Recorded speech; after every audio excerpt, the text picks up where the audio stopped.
সংস্কার কমিশনগুলি কাজ করছে, তাদের কাছে আমরা আমাদের দলের পক্ষ থেকে আমাদের পরামর্শ জানিয়েছি। এ ব্যাপারে কোনো কিছু এখনো চূড়ান্ত হয় নাই। কাজে আমরা মনে করি যে এই বিষয়ে নতুন করে কোনো কিছু বলা উচিত না। এবং একইভাবে আমি মনে করি যে প্রত্যাশার কথা অনেক, সব প্রত্যাশা তো পূরণ হয় না, কিন্তু আমরা জানি আর কি যে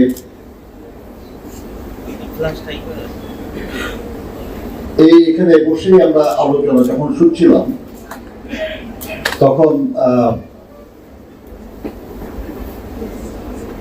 আমরা শুনছিলাম যে ঐক্য আমাদের মধ্যে গড়ে উঠেছিল 5ই আগস্টের সময় পর্যন্ত, সেটা কিছুটা দুর্বল হয়েছে। আমি পার্সোনালি কিন্তু সেভাবে মনে করি না। হ্যাঁ, কিছু ব্যাপারে দ্বিমত হয় আমাদের, কিন্তু দ্বিমত হওয়াটা গণতন্ত্রের সুস্বাস্থ্যের লক্ষণ। স্বাস্থ্যহীনতা হলো আমার যা মত, যদি আমি সেটা ইনসিস্ট করি এটাই মানতে হবে, আর এটা যদি কেউ না মানে সে দেশ এবং জাতির শত্রু কিংবা আন্দোলনের দুশ্মন ইত্যাদি এ ধরনের মনোভাব যদি কারো থাকে, সেটা হবে গণতান্ত্রিক প্রক্রিয়ার জন্য ক্ষতিকারক। দ্বিমত থাকবে, সংখ্যাগরিষ্ঠ যে মত গ্রহণ করবে গণতন্ত্রে সেটাই সঠিক মত। পরামর্শ তো বিভিন্ন রকম থাকবে, সঠিকটাই গৃহীত হবে। আমরা রবীন্দ্রনাথের জুতা আবিষ্কার কবিতা পড়েছি, আপনার পরামর্শ দেওয়া হয়েছে যে ধুলায় যদি না লাগে পা, তাহলে পায়ে তো ধুলা লাগে না। রাজা দুশ্চিন্তাগ্রস্ত যে তার রাজার পায়ে ধুলা লাগে, এটা তো সাংঘাতিক ব্যাপার। পরামর্শটা হলো যে এত ধুলায় পা দিয়ে না তাহলে তার পায়ে ধুলা লাগবে না।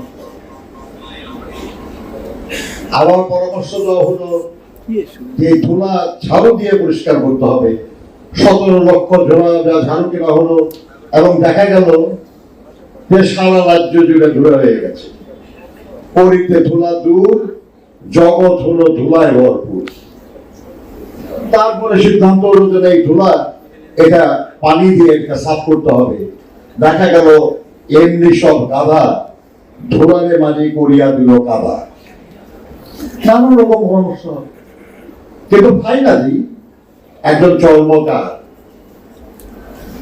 তিনি পরামর্শ দিলেন, নিজের দুটি চরণ ঢাকো তবে ধরণী আর ঢাকিতে নাই হবে।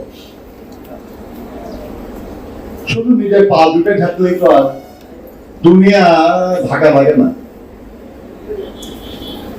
আমরা প্রত্যাশা করছি যাদের উপর দায়িত্ব পড়েছে আমাদের বিভিন্ন বিষয়ের সংকট সমাধানে, তারা আমাদের সেরকম কিছু পরামর্শ দেবেন যাতে আমাদের সমস্যা দূর হয়। কিন্তু আকাঙ্ক্ষা তো অনেক, সবচেয়ে ভালোটা আমাদের চাই এবং এখনই চাই। এখন না হলে যেন কখনো হবে না। সবসময় আমরা উঠেই বলি, কিন্তু আসলে হয় না। এই ব্যাপারে আবার আমি রবি ঠাকুরের কাছেই যাচ্ছি। তিনি বলতেছেন, যথাসাধ্য ভালো বলে ও গো আরো ভালো, কোন সজ্ঞ পুরি তুমি করে থাকো ভালো।